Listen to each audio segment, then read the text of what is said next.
Olá! Hoje a gente vai fundo numa história bíblica assim cheia de tensão, de reviravoltas, Gênesis capítulo 27. Temos aqui um estudo bem detalhado que analisa esse momento, nossa, crucial na história dos patriarcas. O objetivo aqui é tentar desvendar os pontos-chave dessa narrativa, né? Tem o engano para conseguir uma bênção, tem aquela tensão entre o que as pessoas querem e o plano de Deus e o peso de uma palavra profética. Então, vamos lá, vamos analisar isso. Exato. O cenário é esse. Isaac já está bem idoso, cego, e ele quer dar a bênção da primogenitura. Aquela bênção principal, né? Que definia muita coisa. Para o Esaú, que era o filho preferido dele.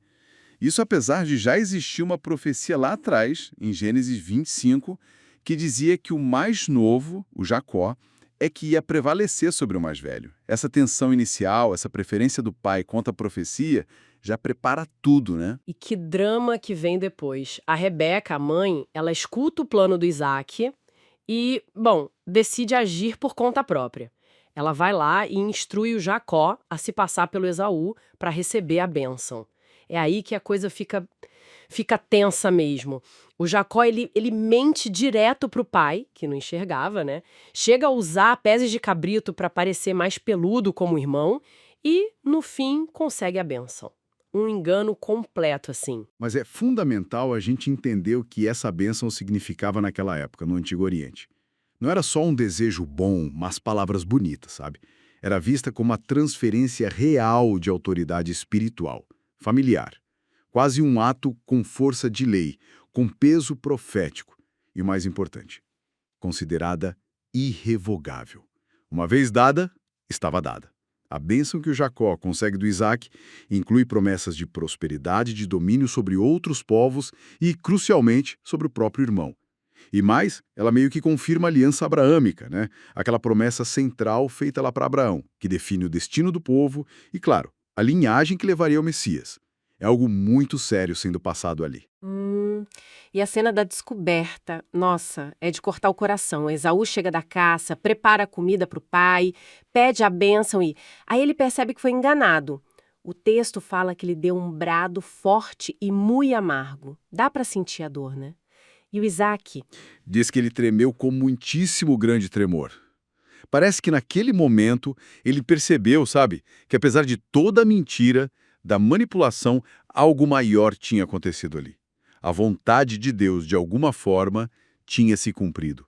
É impressionante pensar no peso que essas palavras tinham. Sim, impressionante.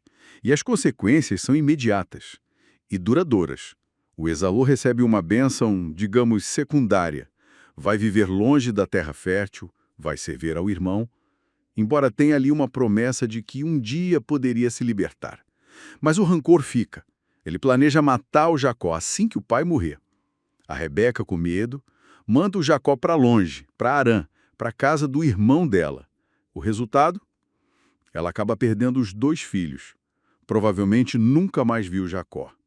E o próprio Jacó, ele recebeu a bênção, sim, mas o preço foi alto, né?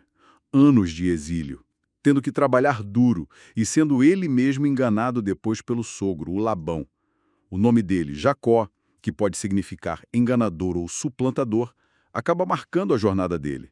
Isso joga a gente direto numas questões teológicas bem complexas, né? A soberania de Deus versus o livre-arbítrio, as ações humanas. O plano divino, aquele o maior servirá ao menor, ele se cumpriu, não há dúvida.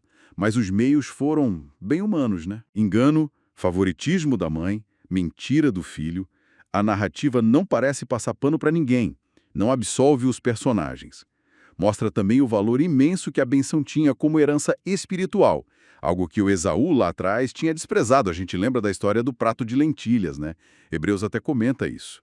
E depois, aqui, ele chora amargamente por ter perdido essa bênção para sempre. Tarde demais. então, no fim das contas, o que a gente tira disso tudo, Gênesis 27 é um retrato muito vivo, muito cru de conflito familiar, mostra como a fé, as falhas humanas, os planos divinos, tudo isso se entrelaça de um jeito bem complexo. Uma bênção que definia destinos foi obtida por meio de um engano, mas ainda assim, a história seguiu o curso que parecia ter sido traçado. Exatamente. Talvez a grande lição seja essa. Apesar dos nossos erros, das nossas manipulações, até dos nossos pecados, os propósitos de Deus acabam prevalecendo, encontram um caminho. A linhagem da promessa, aquela que levaria ao Messias, foi assegurada através do Jacó, que era o escolhido desde antes de nascer. Mesmo que o caminho para isso tenha sido tortuoso, marcado pelas consequências do engano de todos os envolvidos, e fica o alerta, né, sobre o perigo de desprezar a herança espiritual como Esaú fez. Sim. E fica a reflexão pra gente. Como será que as nossas escolhas, às vezes tão erradas, tão humanas, se encaixam em planos que são maiores, que vão além do que a gente consegue entender agora? E qual o valor que a gente realmente dá para aquilo que é espiritualmente importante na nossa vida? Esperamos que essa análise tenha ajudado a lançar alguma luz sobre essa passagem tão rica e complexa. Compartilhe essas ideias e continue acompanhando para mais explorações. Até a próxima!